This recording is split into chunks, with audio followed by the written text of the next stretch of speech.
Hello everyone, আজকে আপনাদের সাথে এই ছোট ছোট কিউট স্পঞ্জ মিষ্টির রেসিপি শেয়ার করব।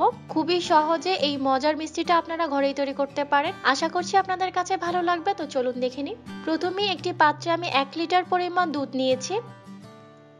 দুধটাকে এখন নেড়েচেড়ে বলক তুলে নিব। 2 টেবিল চামচ ভিনেগারের সাথে 2 টেবিল চামচ পানি মিশিয়ে নিয়েছি। এরপর এই ভিনেগার আর পানির মিশ্রণটাকে অল্প অল্প করে এটাতে দিতে থাকবো।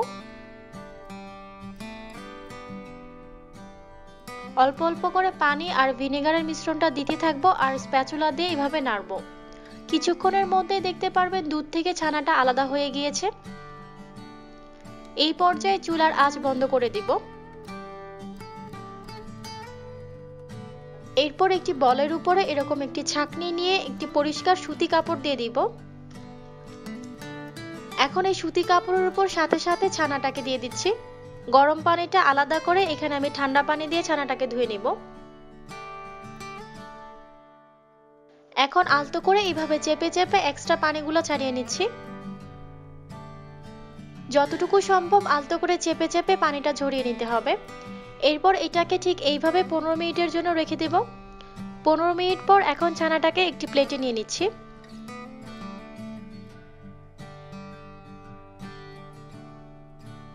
এখন এই ছানাটাকে আমি প্রায় 5 থেকে 7 মিনিটের মতো হাত দিয়ে এভাবে মথে নেব।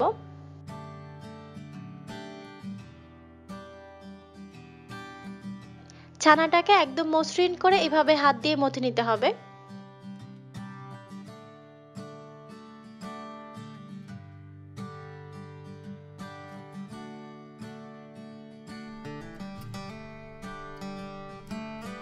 প্রায় 7 মিনিটের মতো ছানাটাকে মথে নেওয়ার পর এটা এরকম মসৃণ হয়ে গিয়েছে।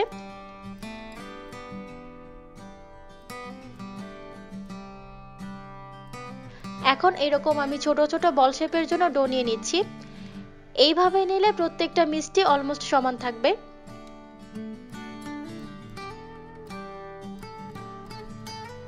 এরপর 2 হাত ভালো করে ধুয়ে এখানে আমি মিষ্টির বল তৈরি করে নিব।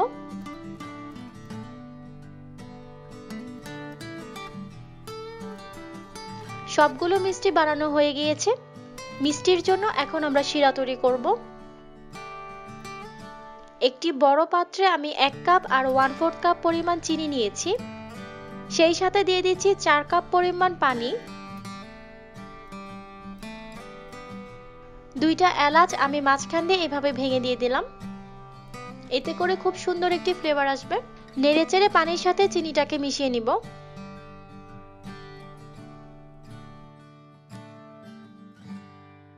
শিরাতে যখন এরকম একটি বলক চলে আসবে, মিষ্টির বলগুলোকে একটা একটা করে আমি এভাবে দিয়ে দিচ্ছি।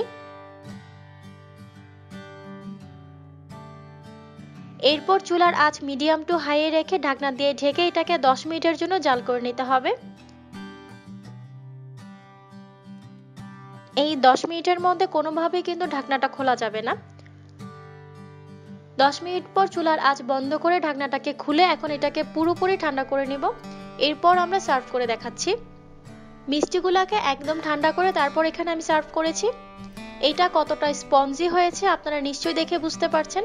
এই মিষ্টিগুলো খেতে কিন্তু অনেক বেশি মজার হয়। রেসিপিটা কেমন লেগেছে কমেন্ট করে অবশ্যই জানাবেন। আজ এ পর্যন্তই, সবাই অনেক ভালো থাকবেন। আল্লাহ হাফেজ।